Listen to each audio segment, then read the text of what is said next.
सोलानी नदी पर बनाए गए वैकल्पिक रपटे को लेकर राजनीति हुई शुरू। कांग्रेस व आप कार्यकर्ताओं ने उठाया मुद्दा, धरना प्रदर्शन की दी चेतावनी।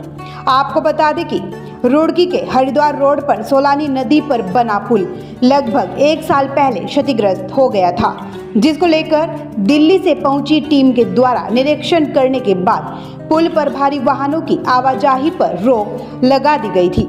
वहीं पुल के दूसरी तरफ कई स्कूल होने के चलते स्कूल बस भी नहीं जा रही थी। साथ ही रोडवेज की बसें भी कई किलोमीटर लंबा चक्कर काट कर जा रही थी, जिसके चलते रुड़की विधायक प्रदीप बत्रा के प्रयासों से सोलानी पुल से पहले आदर्श नगर से होते हुए एक अस्थायी रपटे का निर्माण कराया गया, जो शनिदेव मंदिर पर निकलेगा, जिसे आवाजाही के लिए शुरू कर दिया गया है।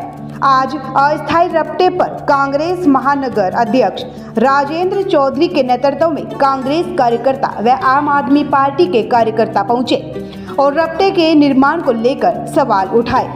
कांग्रेस महानगर अध्यक्ष राजेंद्र चौधरी ने कहा कि 1 साल बीत जाने के बाद भी पुल को लेकर मात्र औपचारिकता निभाई गई है, जो कि भाजपा सरकार की लापरवाही है। उन्होंने कहा कि आने वाले समय में बरसात आने के बाद यह रपटा क्षतिग्रस्त हो जाएगा और हालात पहले जैसे ही हो जाएंगे। उन्होंने कहा कि इस रास्ते पर स्कूल होने के साथ आबादी का क्षेत्र है, जिसके चलते कोई घटना भी घट सकती है। उन्होंने कहा कि इस गंभीर मुद्दे को लेकर जॉइंट मजिस्ट्रेट के साथ वार्ता कर संबंधित अधिकारियों से जवाब मांगा जाएगा। उन्होंने चेतावनी देते हुए कहा कि अगले 10 दिन में कोई समाधान नहीं निकला तो कांग्रेसी धरना प्रदर्शन भी करेंगे। आम आदमी पार्टी नेता दीपक लाखवान ने कहा कि आनन फानन में आबादी क्षेत्र के बीच से रास्ता निकालकर यह रपटा बनाया गया है, जिसको लेकर स्थानीय लोगों में भी रोष है। उन्होंने आरोप लगाते हुए कहा कि जनप्रतिनिधियों के द्वारा जनता के पैसों का बंदरबाट किया जा रहा है, जिसे बर्दाश्त नहीं किया जाएगा।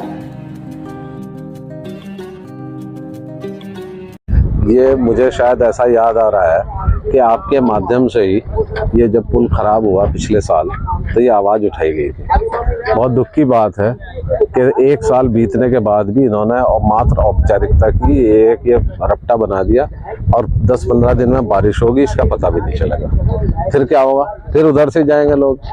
दरअसल ये तो हमारे स्थानीय जो सांसद रहे या वर्तमान में जो लड़ रहे हैं, जो भाजपा की सरकार है, उनकी लापरवाही है। जब 1 साल पहले विभाग ने कह दिया कि ये पुल चलने योग्य नहीं रहा, भारी वाहनों के लिए नहीं रहा, और इस समय 4 धाम यात्रा भी चल रही है। इस समय हरिद्वार में सबसे ज्यादा जो है तीर्थ यात्री जा रहे। इस समय जो है परीक्षाएं चली अभी पिछले महीने। इस सड़क से 10-11 स्कूल कनेक्टेड है।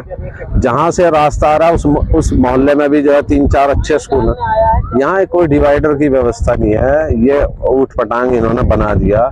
अभी इसमें पता नहीं क्या गोलमाल करेंगे, और ये 15 दिन के लिए वैकल्पिक व्यवस्था है। अगर सरकार चाहती, अगर सरकार जनता के मुद्दे पर गंभीर होती तो अब तक तो नया पुल बन भी जाता। मैं कह रहा हूँ वैकल्पिक व्यवस्था पिछले वर्ष की जानी चाहिए थी, जब सितंबर-अक्टूबर में इस पुल के बारे में बहुत गंभीरता से बात उठी, क्योंकि ये तो पिछले साल मार्च-अप्रैल से बंद है।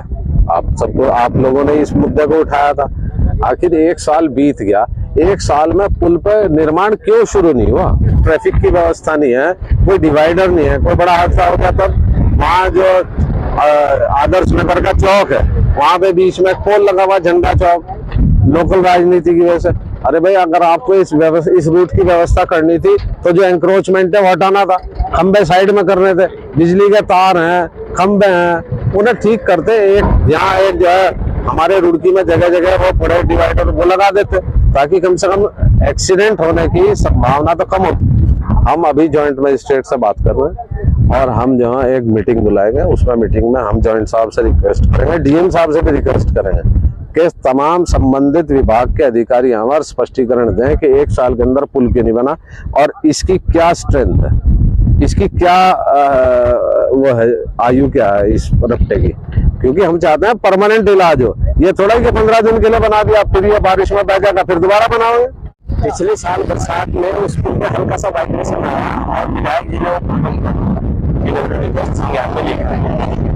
वो बात एक साल तक वो मरम्मत या उस पुल के बराबर में दूसरा नया पुल ना बना करके अब जब यहाँ की जनता परेशान होने लगी और हम लोग वो सड़कों पर उतरने लगे तो विधायक जी ने आनंद फानन में दिमाग लगाया और एक ऐसी तरफ से एक मोहल्ले के अंदर से रास्ता निकाल जाइए, और ये ऐसी जगह से रास्ता निकला जहाँ शाम के समय बच्चे भी खेलते रहते सब कुछ। अब यहाँ से ये हाईवे निकाल दिया, आप देख रहे होंगे स्कूल की बसों के अलावा सारा ट्रैफिक यहाँ से चल गया, वहां जाम रहने लगा, आपस में लोग लड़ रहे हैं, भिड़ रहे हैं, एक दूसरे के गुत्थम गुत्था चल रही है। मैंने ऐसी वीडियो पे आपको दिखाई होगी।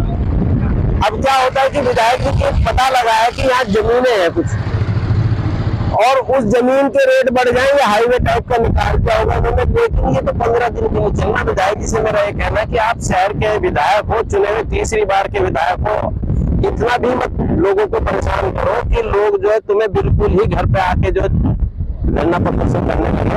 ये विवादित रहना चाहते हैं, मुझे ऐसा लगता है विधायक जी। अगर विधायक जी का स्कूल इधर होता, इधर की ओर, तो शायद वही पुल चालू करवा दिया होता विधायक जी ने। सरकार चाहती 24 घंटे के अंदर उस पुल पर दूसरे उसके पुल के बराबर में दूसरा निर्माण कार्य चल चुका होता है, लेकिन विधायक जी को की जो मंशा है वो कुछ ऐसी लग रही है कि जैसे कि वो नहीं चाहते कि इधर के स्कूल चले। कह रहा जब उसमें हमारा काम बहुत कम पैसे में हो रहा था तो ये इतना बड़ा ड्रामा क्यों खेला विधायक जी ने, ये सोचने की विषय है। पैसा तो जनता का है ना, ये सारे काम इस देश के सही होने लगे अगर इस पैसे का जो नुकसान होता है वो विधायक की तनख्वाह से, विधायक निधि से भरपाई होने लगे, और जो अधिकारी इसमें लिप्त होते हैं काम कराने में उनकी तनख्वाह से अगर पैसा कटने लगे तो सारे काम सही हो जाएंगे। अभी हम ज्ञापन देंगे मुख्यमंत्री को, प्रधानमंत्री को, जिनकी सरकार है उन्हीं को कहेंगे